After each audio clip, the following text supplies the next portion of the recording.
Kemudian contoh tujuan tindak lanjut, Bapak dan Ibu, ini ada saya buat 4 ya, meningkatkan kualitas komunikasi guru dengan siswa. Nah, contoh tindak lanjut ini, Bapak dan Ibu, nanti Bapak dan Ibu bisa pilih salah satunya, itu nanti diisikan di sini. Apa contoh tindak lanjut?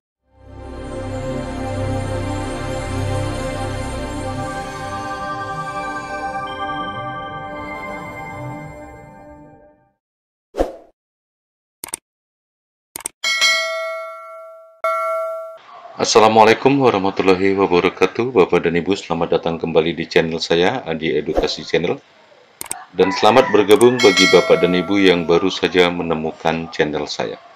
Bapak dan Ibu, pada video kali ini saya akan berbagi terkait dengan contoh isian pada dokumen tindak lanjut. Ini sesuai dengan permintaan dari teman-teman, bagaimana contoh isian dokumen tindak lanjut. Sebelumnya kita flashback sejenak, Bapak dan Ibu. Pada dokumen tindak lanjut ada formulir diskusi tindak lanjut. Ini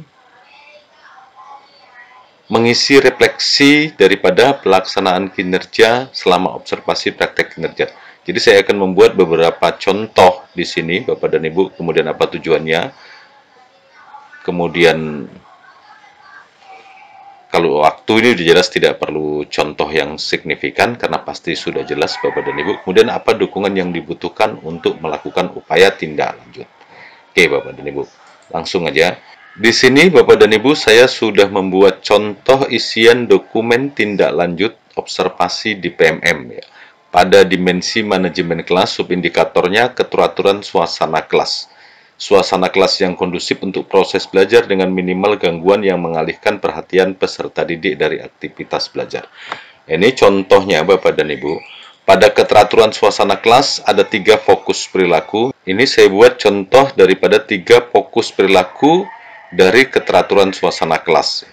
Contoh fokus perilaku, guru melakukan komunikasi positif untuk membangun suasana kelas yang kondusif. Contoh refleksi yang nantinya Bapak dan Ibu isi di PMM, itu di sini ada momen di mana guru mungkin terlalu serius atau terlalu kaku dalam berinteraksi dengan siswa sehingga sikapnya dapat mempengaruhi suasana kelas secara keseluruhan. Nah, contoh refleksi ini Bapak dan Ibu nantinya bisa Bapak dan Ibu isi di sini. Ya, isi di sini.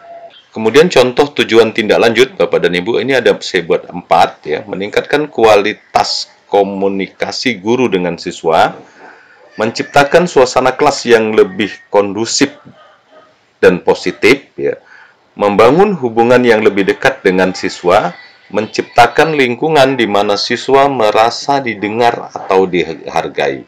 Nah, contoh tindak lanjut ini, Bapak dan Ibu, nanti Bapak dan Ibu bisa pilih salah satunya, itu nanti diisikan di sini. Apa contoh tindak lanjut yang ingin Anda lakukan untuk meningkatkan kualitas praktik kinerja Anda? Tujuannya di sini. Nanti Bapak dan Ibu bisa isikan di sini, ya contohnya. Kemudian upaya tindak lanjut apa? Contoh upaya tindak lanjut mengikuti pelatihan tentang manajemen kelas yang positif dan komunikasi efektif. Yang kedua, mengatur pertemuan dengan guru senior yang memiliki reputasi baik dalam membangun suasana kelas yang positif agar bisa mendapatkan saran langsung dan wawasan dari pengalaman mereka. Kemudian yang ketiga, bergabung dengan komunitas belajar atau forum online yang berfokus pada pengejaran yang efektif dan pengelolaan kelas yang positif. Ini ada 3 contoh Bapak dan Ibu dari upaya tindak lanjut yang nantinya Bapak dan Ibu bisa pilih salah satu, Bapak dan Ibu isikan di sini upaya tindak lanjut atau boleh pilih beberapa ya. Kemudian isikan di sini upaya-upaya yang ingin Anda lakukan untuk mencapai tujuan tindak lanjut. Bapak dan Ibu mesti ingat dari refleksi tindak lanjut, tujuan tindak lanjut, upaya tindak lanjut dan dukungan yang dibutuhkan.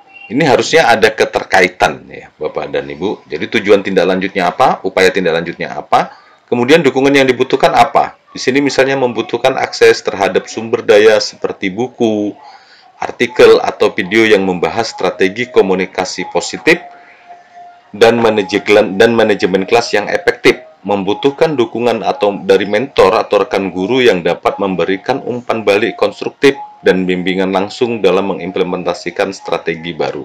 Kemudian dukungan administratif dari kepala sekolah untuk memfasilitasi pelatihan, menyediakan waktu untuk refleksi dan memastikan bahwa sumber daya yang diperlukan tersedia untuk guru dalam mencapai tujuannya. Nah, ini untuk fokus perilaku, guru melakukan komunikasi positif untuk membangun suasana kelas yang kondusif. Ini contohnya Bapak dan Ibu ya. Kemudian Bapak dan Ibu, ini contoh untuk fokus perilaku, guru melakukan strategi pengelompokan untuk mengaktifkan keterlibatan peserta didik. Ya. Contoh refleksi ya, yang ini contoh refleksi Bapak dan Ibu. Beberapa siswa masih merasa tidak nyaman atau kurang termotivasi dalam kerja kelompok. Nah, ini juga nantinya diisi di sini. Jika Bapak dan Ibu milih fokus perilaku yang ini, ya nanti Bapak dan Ibu isi kemari, isi ke sini. Kalau di sini contoh saya kesulitan karena banyak murid yang menuntut untuk bikin kelompok sendiri ya, contoh di PMM-nya. Kemudian ini ada contoh yang saya buat ya, beberapa siswa merasa tidak nyaman atau kurang termotivasi dalam kerja kelompok ya. Kemudian tujuan tindak lanjut apa? Tujuan tindak lanjut tentu berhubungan dengan di sini, meningkatkan efektivitas strategi pengelompokan dalam mengaktifkan keterlibatan peserta didik. Yang kedua, menciptakan lingkungan di mana siswa semuanya merasa termotivasi dan terlibat secara aktif dalam aktivitas kelompok, sehingga pembelajaran dapat menjadi lebih kolaboratif dan mendalam. Ini ada dua contoh untuk fokus perilaku ini. Ya.